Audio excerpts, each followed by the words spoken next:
Hello, Counter here. Welcome back to another video. Today I'm going to be showing you the official tier list, and also I'm going to be showing you loadouts which you can use with a specific unit that pairs up with other units and is really broken on certain game modes. So to start off, we have the tier list. In low meta, we have Dante, Berserker Guts, Hornless Demon, Ichimugetsu, Crimson Megumin Evolved, S-Life, Sunjin Commander, I think, and Thor. Now, Crimson Megumin is going to be the best unit for new players.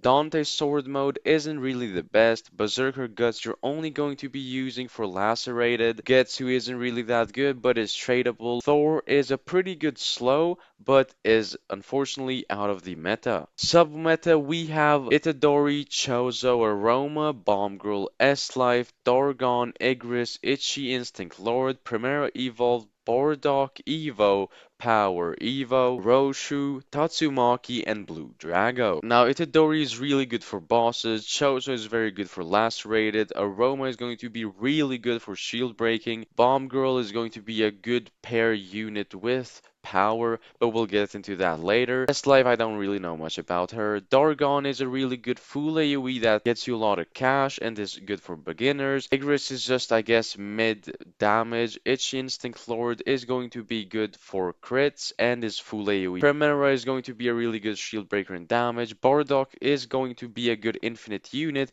but you will need to pair him, which makes him really good, which we will also get into that later. Power without pair is going to be submeta. Unfortunately, isn't really good if you don't use a specific loadout. Roshu, I don't know much about her. Tatsumaki is really good at supporting and pushing back units. Blue Drago is a really good slow. On meta, we have Demon King Evo, Bomb Girl paired this time. We have Salter, Kurumi, the other path, which isn't Time Weaver. Then we have Emery, S-Life, Boros, Claudius, Kurumi, Time Weaver, Ichi Moonless Sky, Aizen, Flocka, Tomia, Vigil, Sunjin Assassin, Aki, Ota, Bomb Girl, and we have Sunjin Summoner. So from this, the best of the best are going to be Emery, because Emery is the best starter unit in the game. So if you want a really good starter unit that you can place instantly and get millions of cash and will basically get rid of wave 1 with just one ability,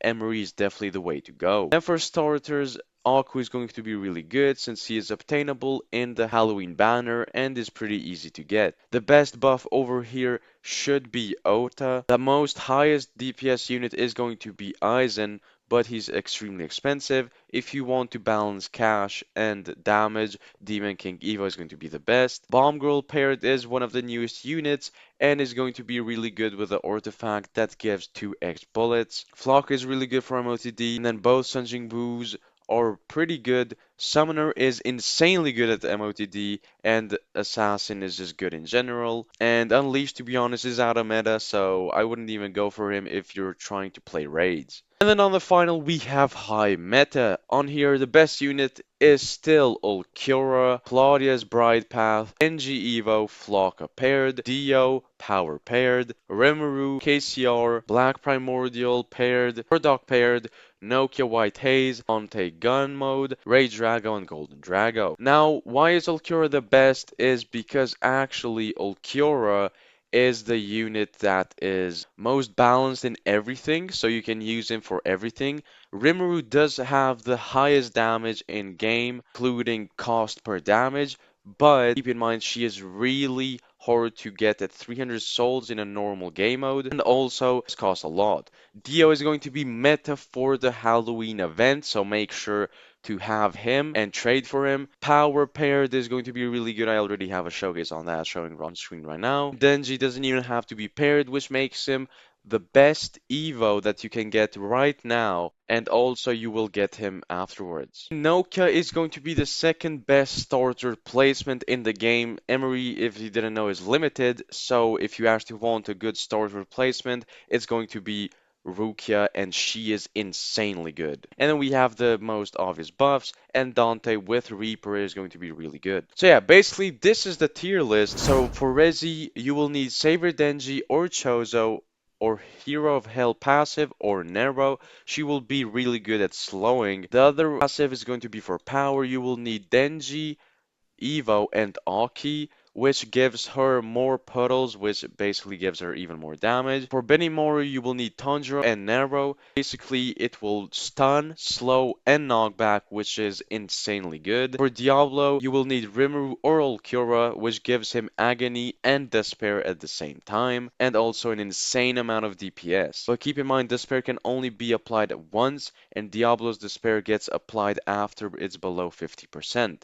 So main part of this pair is going to be Agony. And then for Bardock, HP removal, which you will need Moonless Sky. Keep in mind, the more HP base you lose, Bardock gets more OP, and the thing that actually loses a lot of HP is going to be Moonless Sky. But Ota is obviously really needed to repair that HP base. I don't know why this isn't mentioned here, but yeah, you will need Ota and Moonless Sky, and Bardock is going to be really broken, and that is how you pair him up. So those were the tier lists and the pairs. Now it is time to see the best loadouts on UTD for MOTD, I think, and just in general. So starting off, the best team with Diablo that you could create right now is Claudius Brightpath, Dio, Rimuru, the Black Primordial, Ota, and Rage Drago. So basically, he will be paired with Rimuru, and then Shadow Dio will do an insane amount of DPS with Reaper. Oda will buff everything, and Claudius will be a really good DPS, full AoE, and Rage Drago is obviously really needed on all loadouts. Second loadout is going to be the Flocka one, so Flocka, Tanjiro, Claudius Brightpath again, Dio, and Rimuru. As you can see, Dio, Rimuru, and Claudius are really needed in these loadouts. Tanjiro and Flocka basically do an insane amount of burn, and Rage Drago for the buff. Next on the list, we have Bardock team. So this is going to be the best team for MOTD this time. You will need Bardock, Ulquiorra, Claudius Brightpath, Ichimulaskai, Ota, and Rage Drago. So basically the pair right here is going to be, as I said, Ichimulaskai and Ota. Ichimulaskai removes the HP base, Ota repairs it, and in the return, Bardock gets even more crazier. Then we have Ulquiorra for DPS, Claudius for DPS and full AoE, and Rage Drago to buff everything. Next we have the best team, which does include power and Resi, and this is a team that I use as well, but instead of Claudius, since I don't have her, I use Emery. So this team is going to be Claudius Brightpath, Bomb Girl, Denji, Power, Aki, and Rage Drago. Power is going to need Denji and Aki to be buffed or paired, and Denji is doing an insane amount of damage when you have Rezi in the team as well. Rezi does also help, but I really highly recommend for you to use the contract path instead of the damage path, because in this team you already have an insane amount of DPS, and then you have Bride, Claudius for DPS and full AoE, and Rage Drago for buffing.